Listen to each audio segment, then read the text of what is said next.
Who are you? What are you doing Why in my are you office? in my office?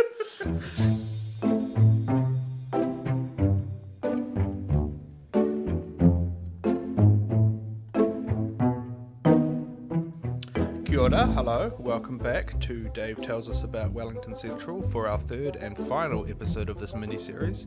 I'm talking with Grant Robertson from the Labour Party, and like the others, I just asked him to tell me his Wellington Central stump speech.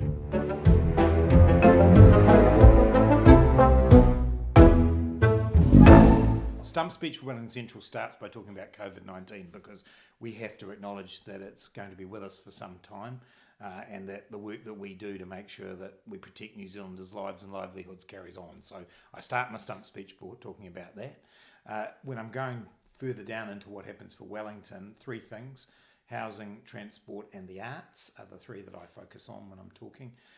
Obviously, we've got a massive issue with regard to housing in Wellington City in particular. We actually have quite a lot of building taking place at the moment, but we need more, and we need more affordable housing, and we need a better partnership between Kāinga Ora on behalf of the government, the Wellington City Council and the various community housing providers. Part of it. Transport, clearly, let's get Wellington moving, needs to get moving, and obviously, massive focus there for us on rapid transit. What we can do for walking and cycling, what we can do around the basin, so that's really important. And then I think the arts and creativity thing has been percolating in my mind for a while now, pre-COVID, but really brought into sharp relief by COVID. As a city, I think we have fallen behind Auckland in terms of the way we do arts, and we've always been so good at it, and it's been so central to what it is to live here and also our economic offering. And so there's a huge amount of money actually on the table as part of the COVID Response and Recovery Fund for the arts. It's about making sure that that is in Wellington, that it's strategically used. I could get into a whole lot of detail about this, but Please don't. Exactly. But like the way I think ATED in Auckland now encompasses everything they do, from tourism to events to arts. Wellington NZ's meant to do that here, but I don't think it's done it yet. So yeah, and there's more, but you're starting to fall asleep. You're right. No, thank you. I appreciate that. That's the shortest one so far, and it's good. Why are you in the Labour Party? I joined the Labour Party in 1997 after having spent 6 or so years involved in student politics, and it was a tumultuous time, and we fought the introduction of user pays, initially by a Labour government, then carried on by the National government. And I got to the end of that 6 or so years of trying to do good things for students, but really feeling I wasn't getting anywhere. And a friend of mine, Michael Gibbs, encouraged me to join the Labour Party because it was a way of getting things done. And I wasn't going to get 100% of the things that I was working on done, but I could join a party at that point led by Helen Clark that I thought was, heading in the direction of my beliefs around social justice. And that's why I'm still there. And Labour does get things done. The majority of the socially progressive changes in our history in New Zealand come from Labour governments. And as I say, it might not be 100% of everything all at once, but it's a party that can win government, hold government and make change. And that's why I want to be part of it. Yeah, that's a solid answer. Nothing there about workers, which is Social justice. Social justice, okay. Did you think the Greens should have released the letter?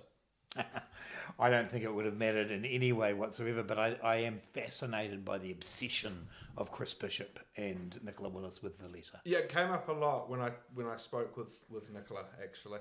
And in fact, she got 2 questions to ask of James just because one of them was... Release the letter? Yeah. That's not really a question. No, she said, a question mark at the will end. you help a sister out and release the letter? Ah, right. So that does make it a question. Yeah, and James What said did James say? No. Yeah. Okay. So on transport around Wellington, Nicola and Bish ran the Double the Tunnel campaign, which was quite successful in capturing the public's imagination. Were you annoyed that the words didn't quite rhyme?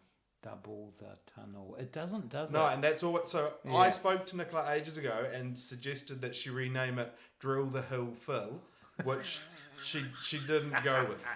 She didn't do it. Missed opportunity. Yeah, look, I think alliteration's important. Yeah. And rhyming is important. And any time you want people to remember things. So yeah. So, and also, do you think we should have a second Mt Vic Tunnel? Yeah, I do. It's really important, though, that we get the sequencing of what we do in Wellington right, and also what it is that goes through that tunnel right.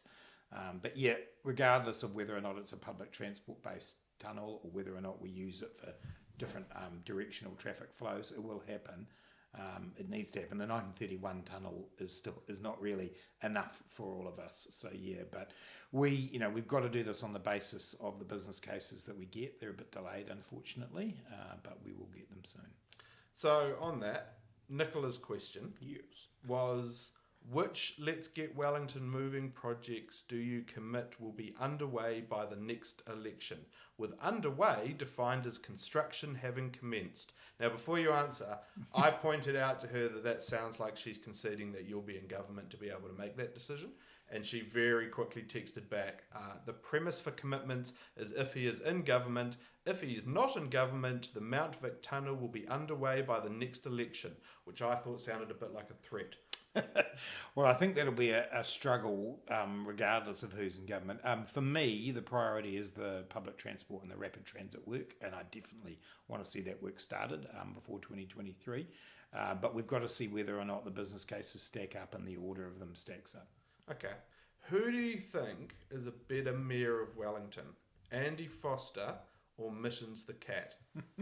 Mittens certainly brings people together, and does lead from time to time into venues and around there. Andy's doing his best as mayor. That is almost word for word what Nicola said. Mittens James is the grand for Mittens. Mittens is the grand coalition leader. Yeah. Yeah. Who knew? I wondered if maybe they both drank water out of the toilet, but no one was really prepared to commit to answering that. No. Why do you think Justin lost? A couple of things, I think. The first is that STV has an ability for, when you grow candidates on one side of the political spectrum, to push the turnout up against that, and it really just became everybody versus Justin, and that then saw Andy just get over the line. So I think there were things about that. I also think Justin was a little bit complacent, and him and I have talked about that. He didn't really have an opponent. No one had appeared there. All of a sudden, Andy appeared, got Peter Jackson's back, and got a bit of momentum out of that, and then hoovered up the sort of people who didn't want Justin to carry on vote. So I think a combination of those two things. I still think Justin was an excellent mayor. I think he was exactly the kind of person who represents a lot of Wellington values, and I was really sad for him that he lost. I don't think we've seen the last of him. That would be one of my... That's my little pick. Little tip for you, David. He's one to watch. Exactly. All right, back in 2008, when you first became MP for Wellington Central, in your maiden speech, you said, "Too many homes in this city are poorly insulated and overcrowded. This makes them unhealthy and energy inefficient. I believe we must, as a country, make a key priority the quality of our housing stock and the provision of adequate social housing." How is it that 12 years after that speech was made in successive governments, not just Labour, but nationally government as well, this is still such an almighty clusterfuck? On the first part of that the Healthy Homes Guarantee work is designed to specifically address that. So that's now been passed into law and has been rolled out. So I think I can claim that we have addressed that. The second part of it around the provision of affordable social housing, look, we went from that period of time backwards. The 3 years that we've had, we have built a significant number of state houses. We've started to address the homelessness crisis and building of transitional houses and supporting people into more permanent housing. So I feel like we've made a start, but we did lose 9 years in there. Do you think house prices need to go down? I think we need a period of sustained moderation in house prices. In all seriousness, people losing the value in that asset is going to be really hard for them. House prices have, the trajectory of house prices has always been in New Zealand, if you take it over the trend, have been upwards. But clearly the massive house price inflation that comes with some of the bubbles we've seen in recent times is not good. Yeah, my house has earned more than I have. You just need to work harder, David. Need to pull myself up by my bootstraps more. So actually, I'll jump to James's question because it's somewhat pertinent to that. He wants to know what your thoughts are about the increasing wealth accumulation as a result of stimulus money increasing property and asset values. Yeah. There's two parts to the stimulus that we've done. Obviously, the fiscal stimulus that the government's put in place, we've tried to make sure that's directed to incomes and to supporting people to stay and work and create new jobs. The other side of it is the monetary policy effect, which is what James is alluding to. We needed to get that liquidity moving in to keep banks, being able to lend, to encourage investment. The issue, of course, is that at the same time, one of the asset classes that people look at for that is housing. Actually, Treasury were predicting that house prices would go down next year as unemployment rises. Yeah, but and then Treasury pick up again. just makes shit up. Like, I think Sam Warburton keeps a record of Treasury's predictions, and I always thought there was some science or formula to it, but it's become very apparent to me that it's just... And the COVID thing is a good example of this, right? Like, all of the forecasts were utter disaster, and none of them have borne out. Like, even the most optimistic... But forecasting has always been more of an art than a science, and it's based on modelling. And of course, modelling is historical. Yeah. You model what's happened. There's no playbook for Then you this. hit a 1 in 100 year event, and surprisingly enough, the model doesn't quite tell you the story. Yeah, no, I will concede that, but also that presupposes that they were getting it right before COVID. Well, that's also potentially true. I don't know. I remember when I first came in, Treasury were at pains to show me how their forecasting was. They had all these others, and they were compared and said, we're not quite we're the most accurate, but we're near the front of the pack. It's like business confidence surveys. It generates a lot of headlines, but it's ultimately... Yeah, the interesting thing though is that, of course, what the Treasury forecast is ultimately what governments then have to, what governments have to base their spending on. I mean, that's ultimately what a budget is Treasury saying to you, well, it's this much, and this is how much you've got to spend. So their forecasting matters at that level. Way more than the 130 people that volunteer to fill out ANZ's business confidence survey. Indeed. Jumping back, because I missed this, what do you think of the spatial plan? Are you for higher densification of houses? We definitely need greater densification in Wellington, but I think it is possible to get the balance with the heritage values right. It just requires the Wellington City Council to be really clear and specific about how they're protecting heritage. So they've done a little bit of that. They've got the odd street in Thorndon where they've said, yep, no, we're going to leave this. But they've actually got to get down to house by house, do their work and say, we can protect heritage. What is heritage? Well, heritage is the beautiful buildings that were built in the colonial era in Wellington, but they're not all in a state to be able to survive forever, and that's fine. But I think we can protect that. It is the classic balance, and the Wellington City Council's got to take the bull by the horns, but we can intensify all over this city. We can do it. And in Mt Vic, you can actually see good examples of it that have already happened that are sensitive to the area. Same in Thorndon. And so it's totally doable. But the idea that we can just stay as we are is completely false, because otherwise we will get nowhere near meeting the number of people that we need, number of houses that we need in the city.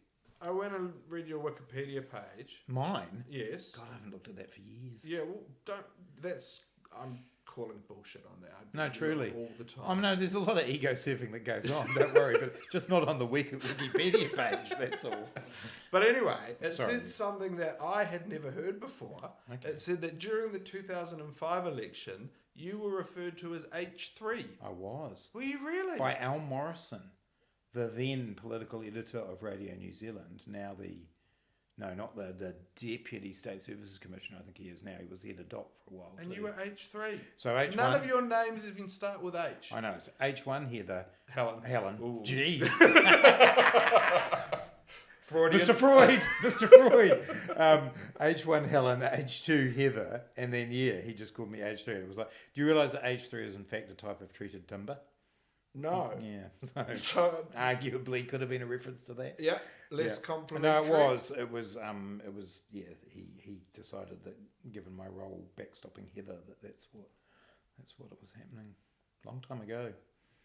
Yeah, isn't it? I always stop and reflect on how long ago Don Brash nearly racisted up the country. It was a crazy election campaign, that 2005 one, because we did interest-free student loans. That's what got you over the line, in my opinion. Unexpectedly for a lot of people. Yes.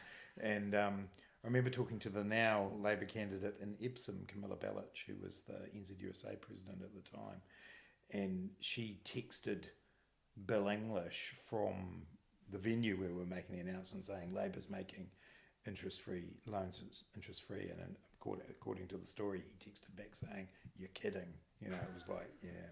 On the election night, I remember I was at a friend's house and we were watching it, and I remember all the early results had National way out in front, and Bill was actually texting me because I'd interned from the previous year, and it was all like, "Ha ha, we're getting in," and then it got real quiet. As It was the Mike night wore Williams on. in the South Auckland booths. Yeah. That was the night. Yeah. Yep. So in 2008, when you ran, you beat out Stephen Franks. There is no question. I just wanted to thank you for that. You got on the front bench in your first term. I did. Was that doesn't happen a lot? I guess not. Hasn't happened this term. No, certainly not from a cabinet perspective. I'm just thinking about it from the opposition perspective. Well, they've had a tumultuous Time. time. So A lot of people have been on the front bench. That's true. Yeah. It was Phil Goff asked me to come on and do health. It was actually what it was about. Tony Ryle was an interesting Minister of Health in that he managed the portfolio. Yes. I don't think he did a great deal to improve the health system, but he managed the portfolio, and we were kind of trying to get in, and so I was asked to come on down and do that. Did you enjoy it? Yeah, I did. I only had about just under a year at it, and health as a portfolio, you do need to spend a lot of time getting to grips with it. Bad luck, David Clark.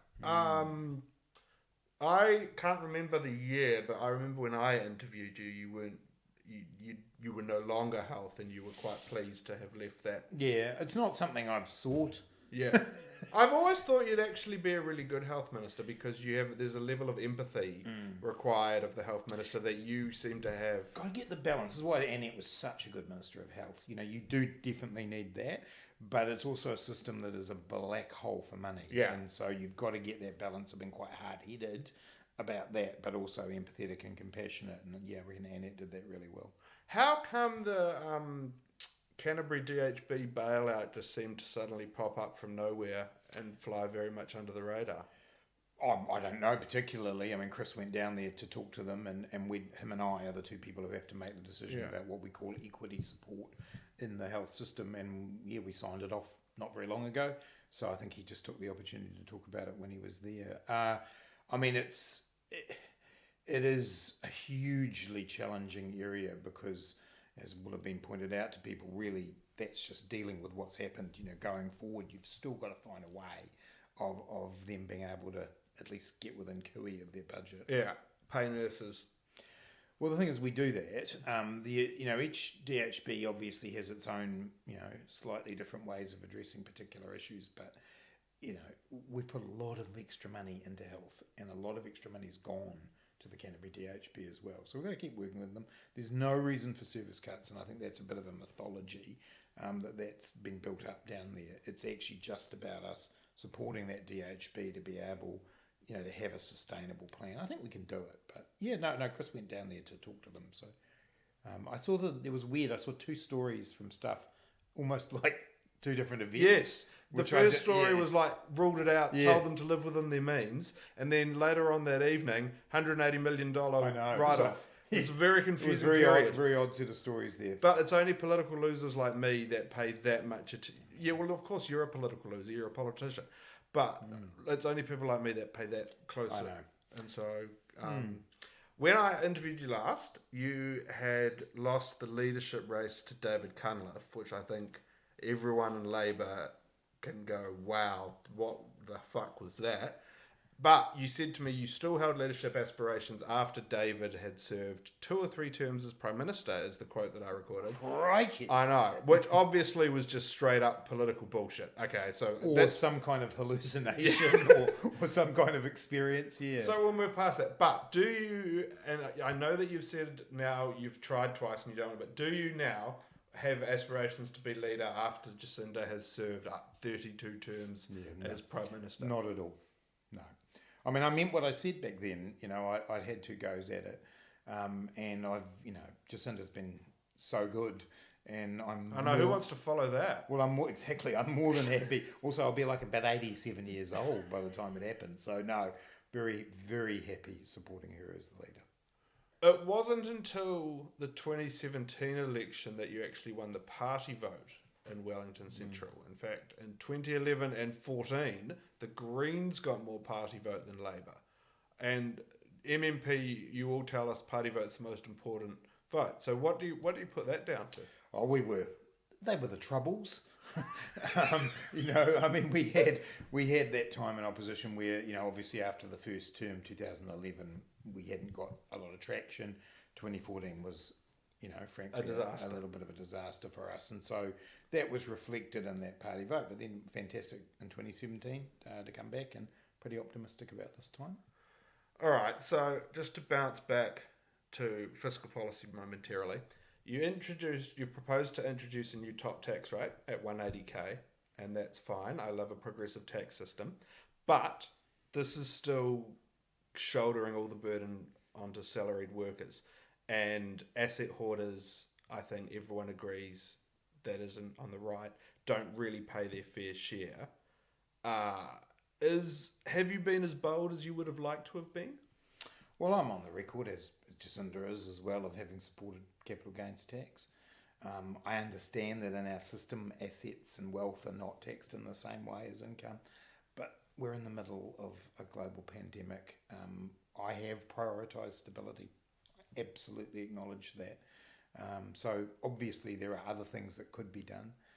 I also, at the same time, am wary of the sort of silver bullet theory of politics at any time, and capital gains tax or wealth tax, got to be really careful that it isn't going to suddenly magically solve everything. It's because it's something that we don't have that people look at it that way. So, but right now, honestly, it's just about stability and a plan. The next couple of years, 3 years, are going to be massively challenging for the New Zealand economy, and we thought that throwing the cards in the air on the tax system was not the right way to go. That is a little bit of a cop-out, though, because pre-COVID, you'd also had the opportunity to actually do some stuff. And some have said that you've been a better national finance minister. Who said that, David? Bill English. Someone quite recently, and they were from you. No, it wasn't me. You. It wasn't. Was it? I think it was. No, I said nice things about you in my columns. Oh, did you? Okay. Yeah. No, I thought it was on Twitter that you said that. Maybe you just retweeted someone saying it. Don't read what I say on Twitter. It's a terrible place. Anyway, you don't follow me. I don't disagree How with do you that. know? Do I not follow you? No. Someone else must have retweeted you tweeting somebody else. It's like a hurt me rabbit for hole. Years. Right. That Where's you've, my no, phone? I don't want. No, I don't want do it your now. pity follow. I don't want your pity follow. I'm going to do it now, mostly because I want to see whether it was you or not. How do you even do that? It was probably Morgan Godfrey. Probably. Well, Morgan, he would have called me sir. I would have liked that. What's your name? Who are you? Again, why are you in my office? Hang on, there you are. Look at that. I don't. Oh, this is. It's just happened. Bullshit. It literally has just happened. All right. Anyway, we'll come back to that. Yeah. So, do you think you've been like people like me on the left? We think that you've been very centrist. Labour as a whole. Do you think you have? I think we've been progressive, but we have been. We've had to deal with a lot of things that have made us a little bit more cautious than someone like you might like. Yeah, but have you hugged that middle ground because, wow, holy shit, you're polling over 50%. Don't want to upset that. No, that's not what it's about. It is about bringing New Zealanders with us on what we're trying to do here. And I think it's reflective of certainly the way I've gone about my time in politics, and similar to with Jacinda, that we do want to have enduring change. We do want to be able to make sure that the things that we talk about are embedded and carried through. It's a social democratic tradition. It isn't exactly what everybody else might want, but I do think it'll mean that the changes that we make stick. Okay. All right. So you, as Finance Minister during a global pandemic, and there's been no playbook on what the fuck to do, did you lose sleep being the guy in charge of our economy during this period? Yes. I can give you the single most direct answer. Yeah. I'd say since the beginning of March, a 6-hour sleep is a major achievement for me at the moment. It has been really challenging. I mean, I'm still very proud of what we've done, not just as a government, but as a country. And there were, all those cliches are completely true. There is no playbook. I'm sitting there thinking, I remember when we did the March package, 17th of March package, which was over $12 billion, and we're all like, oh, that's a lot of money. A lot of money to be spending. We had to keep going. And I took that incredibly seriously. I was really, really concerned about people in the first few weeks in particular around jobs and the loss of jobs. And it is the reason why we did the wage subsidy the way we did it, was because I just knew people would see this and not know what to do, panic in inverted commas, and lay people off. And as I've gone around the country, I've met so many people, either the workers in the businesses or the owners themselves, who were in that state. A couple of people have literally said they were driving to work to tell their staff it was over, and then they realised they'd be eligible for wage subsidy, and it gave them that 12-week window. So I definitely stressed about that, and about what was happening around the world, and the health crisis itself. So, yeah. You haven't done that Obama-like aging, though. Haven't I? No, I don't think so. What I have done, though, is a very un-Obama-like eating campaign. I think everyone did. I'm a stress eater. I freely admit that. And so, yeah, a few pounds to shed. What's your stress eating meal? Go-to. Yeah. My go-to stress. I eat a lot of cheese and bread. It's very bad for you. It is really bad, but also delicious. Very much so. I was stressed for my business, but you had the whole country to worry about. So I can't even begin to understand what that must have been like to go through, and I hope you had good support networks. Definitely. Of the three main Wellington Central candidates that I am interviewing, you are the one that is 100% guaranteed to get back into Parliament. James is likely to. Nicola probably will. Isn't it worth Wellington Central voters voting for Nicola as the electorate MP, so we get 3 MPs for the price of 1? No. No, it's not. Because apart from anything else, I think it's really important for Wellington Central to have an MP inside government. And looking like that would be me. Yeah. So obviously I also like being. There's a lot of talk that James might be Deputy Prime Minister, and that would outrank you. That's true. Yeah, that's true. I hadn't thought about that. And so therefore, vote for James based on your argument. Well, I'd still be in government, so I wouldn't be outside of government. Just if it peering in the window that he got there to that role. So no. I think I'd still like to be the Wellington Central MP, please. But you do a lot of championing of the Highlanders on Twitter. This is true. I mean, I do have 2 Super Rugby teams, and I know it's a controversial choice to have 2 Super Rugby teams. But I obviously grew up in Dunedin, and it's very hard to dissociate myself from that because I spent most of my childhood watching rugby games. That was what I did. Yeah. And so I do both. I actually am a big supporter of the Hurricanes because I've been to a lot more Hurricanes games than I've been to Highlanders games. So in the 2015? Yeah, it was an emotionally very challenged experience. Because, honestly, it's one of the hardest rugby games I've ever watched. Have you seen that picture I tweeted out a lot when he went through his troubles of Hamish from Clutha Southland? There's a photo of him and just crying, even though they won. Interesting. Yeah. I haven't seen that photo, partly because of course because you don't follow me on Twitter. See, this is the gold you're missing. I do now. So I sat there just unable to do anything during the game because I was so conflicted. But then when the Highlanders won, I got the emotion because it's I've been through it. I mean, we didn't have the Ramsay Shield for 57 years, for God's sake. So it's massive. Actually, it's not 57 years. It was 1957. You've got it now. Yeah, we do have it right now. Yes. This weekend, there's a game against Hawke's Bay, I believe. Yeah, there's I don't think I'll get to watch that, sadly. We were at Lord's together for the final of the Cricket World Cup. Why do you have to bring that up? I know. I actually couldn't watch cricket for quite Have you watched the game? No, I haven't. Not even, highlights, anything. So I've watched now. There's a really great little package on YouTube which is actually about Ian Smith. So it focuses on Ian Smith commentating, and so that's the only bit I've ever seen, and I just can't. Yeah, it makes me feel ill if I think about it. So what was worse, losing the 2008, 11, 14 elections, or that Cricket World Cup final? It's the difference between a long throbbing pain in your tooth and someone hitting you on your kneecaps with a hammer. Okay. So they're both painful. One lasts a bit longer, but I mean, being at Lord's was absolutely an incredible experience. Amazing. And so I've still got the positive emotion of that in there, but just the gut wrench of that. Ugh. I know. You know what? The really hard thing, as you will experience as a long-term cricket fan / tragic, is that there've been so many times in our cricketing history where we've got close, but you just knew we weren't going to win. Yeah. I actually thought we were going to win. Nah. That was the thing that did me in. I actually thought we were going to win it. I thought we were more likely to win in 2015. Did you? Yeah. No. I thought that McCullum was... It was such a plan. Yeah, but he really should have bowled first. True. Oh, that game was just... I'm sad I brought it up. I can't even focus on the questions now.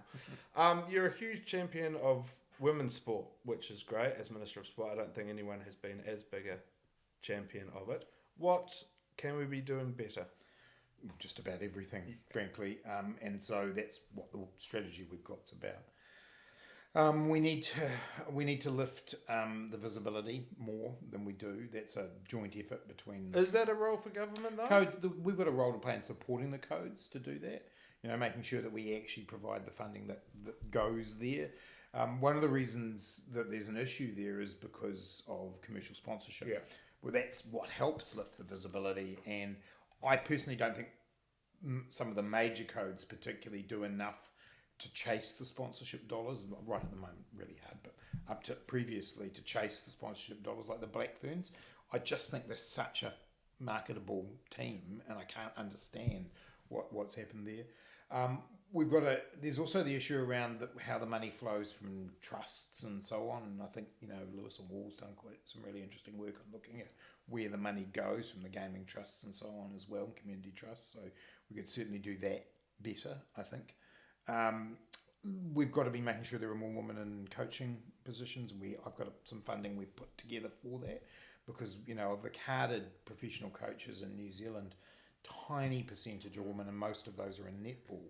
So massive job to be able to do that. We've got to get our governance right, which we've got a plan for. So we're basically tagging funding to getting better balance in terms of governance within the sport. We've got to be providing more opportunities for young women to be able to transition through different age groups into different parts of the sporting area.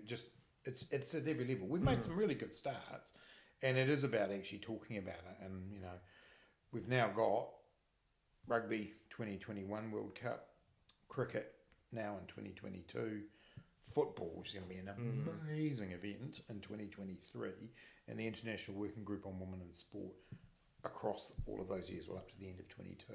So I just think we've got to use those events to really, really plug and push it.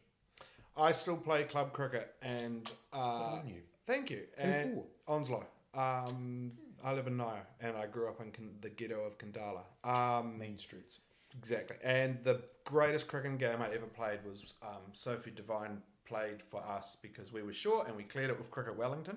And she went out to bat, and the team we were playing against were like, girl. And so they brought the field right up, and she baffed 88 off 32 balls. And it was I got a duck that day. Still the greatest game of cricket I've ever playing with someone that good, eh? It just lifts everyone. It's just an amazing... She's an amazing cricketer, Sophie. Phenomenal. I saw her baff one from the in the basin onto the top of the banks, which I actually see very few male cricketers do. We've just got to get in and support that. And the White Ferns again. It's just getting international play, and this is where the government can only do so much. Yeah. We're there supporting the codes, but I'd like to see a whole lot more of that. When you put out your press release on a Sunday about there being a fiscal hole in National's budget, were you shitting yourself? No. You weren't really nervous that this was going to be wrong? I see what you mean. No, we'd checked it a number of times and realised that it was the BFU numbers they were using, not the PREFU numbers. and looked at that and looked at it again. So, no, we weren't going to go out until we were sure. It's actually why it took a day, because I was on the road on the Friday, and then on the Saturday we thought, hang on a minute, and that was why it took till Sunday to release it. So then how disappointed are you in your $140 billion typo, which I will get ahead of and say is not the same thing at all, but still. Oh, of course it's disappointing, but it is a mislabeled axis on a graph as opposed to a literal $8 billion hole. So yeah, of course it's disappointing, but it's completely different. When James funded the Green School, I talked to him quite a lot about this, he was very frank, you and Chippy were very quick to distance yourself from it. But then the old Prime Minister, during the TV debate, she said it was a good idea. So what's with the dissonance? It's a project that's going to employ people in a region that needs people to employ. It actually fulfills the criteria of the fund. The question is, was it the priority we wanted, given that there were other things to do? So it can still be both. I guess my point would be, and it's very much on the public record, is that when you are putting these things together, of course there's a bit of give and take with different people. There are so many good projects, you can fill them up multiple times over. James will have been very frank with you that he pushed hard for this. Well, yeah, except, so then the story comes out that he's allegedly holding effectively the entire shovel-ready projects to ransom unless this green school. And there is no way on God's green earth that the Associate Finance Minister from a confidence and supply party has that level of power to be able to do that. It's also not quite what happened either. So there were already, and I can't remember the percentage now, I remember we put it out publicly, of the projects that had already been announced. And it was going through in waves, just finalising it. So we were at the sharp end of finalising the last block of projects. And, he was, all ministers involved had to sign it off. It's on the public record what he said. I put it to him that it's actually been good for the Greens because it got them a lot of media coverage, which they struggled to get. And in the end, people were very clear that they were against the Green School, and their polling has gone up. So I said he should actually fund more private green schools and apologise more. I'd like to introduce you to an article about causation and correlation. That's what he said, and I've still... I've said, and I get asked it a lot, particularly on street corner meetings, interestingly, I've always said the Greens would get over the threshold. Their brand is really strong. Yeah, I know. When I worked there and then when I left, they were at 12%. Again, causation and correlation. Let me introduce you. So Nicola Willis said that she stands in sometimes for the PM for Judith Collins' debate prep. Who does that? Who's Judith Collins? Oh, you'll need to ask some other people that. Yeah, but you know. Actually, I don't think it's been a single person. I think they've had different people. No one person could truly embody Judith Collins. You would need many people. That's true. I can't even begin to conceive of who it might be. Like, people would probably default to Megan. But don't assume that it has to be an MP.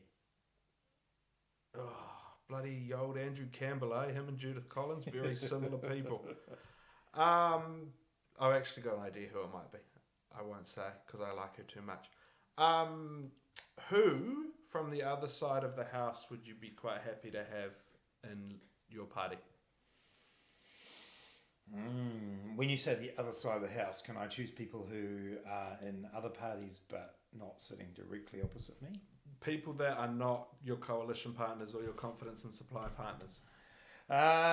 Is there anybody over the... I tell you, I do sometimes think Shane Retty's in the wrong party. Dr. Shane. Goodness, has he had the best PR out of any national MP in the last few months. Well, he came along and seemed almost stable and, focused on the actual issues rather than the maelstrom and chaos they were creating around themselves, I think. They've done well. Is there a part of you, having been through the troubles, that takes great joy in watching National implode? Look, cliche, we're focused, and this is really true, I think, when you're in government. focused on doing the job. I'm a lot less focused on what they're doing. When you're in opposition, you're incredibly focused on both yourself and the other side. When you're government, you've got jobs to do, as ministers. And so I've been a lot less focused. Obviously, the turmoil of the three leaders this year, it's been incredibly evocative. I'm glad you gave that last caveat, because until then it was a very politician-y answer. Okay, I'll wrap this up now. What is the best part of Wellington? Cooper Street and Unity Books. Oh, very nice. Can I put, if I moved Unity Books to Tilly would never agree, to Cooper Street, then it'd be fun. What's the worst? The wind. Oh, see, I didn't even notice the wind. I have just sat for an hour at the Mahatma Gandhi birthday celebrations. That is a particularly windy down by the railway station. So it was top of mind. Yeah, no, that's fair. With the heritage stuff we're talking about before, and this, I'm reminded of it because it's one of the worst parts, according to James, in Wellington. Can you get rid of the New Zealand Post building? I agree that building is not in a good place. It's horrendously ugly, and it is like... and it blocks a lot of things. Yeah, it's been there for quite a long time. Yeah. I'm certainly prepared to look into that for you, David. Thank you. And my other request is returning the Chevy's Cowboy to its rightful place on Gusney Street. I've said for several years I will vote for whomever promises that. I want to know when Molly Malone's is going to reopen. I go past it and go, question. It's been closed for so long. Yeah. Anyway. Okay. And Barney's. Bring back the 90s, David. That's a terrible time. Oh, God. Horrible memories of Barney's and Bojangles. Which confusing for you. Yeah. Is there a question you've never been asked that you've always wanted to answer? No one's probably ever asked me to name my ultimate New Zealand cricket lineup. Away you go then. No, we haven't got time for that. I've got to do another interview in a minute. But I'm a fantasy selector. Yeah. Those things go on. But yeah, no, I don't think I should. One thing I actually did always want to do, while I'm not ever going to be the Prime Minister, was to select the Prime Minister's 11. I always used to like that idea in Australia, how they have the Prime Minister's 11. So yeah. What role would Jacinda play? Well, I could give her some advice. Oh yeah, that'd be great, hey. Oh, and then they could play the touring teams. We should introduce that. And so this is the thing. But you do then, because there's that horrendous clip of ScoMo trying to bowl. Yeah, that's the bit but you just need to know where your limits are. I'm always amazed at press advisors who allow their... I did that though. There is a clip, and it's not pretty, of me bowling at the Lincoln nets, the Henry Nichols. It was funny because I haven't played club cricket for a long time, and we were opening these new nets at Lincoln, and I kind of ambled in like you do when you're playing in the backyard, and of course then sort of halfway through the bowling motion I thought it's 22 yards. And so it wasn't...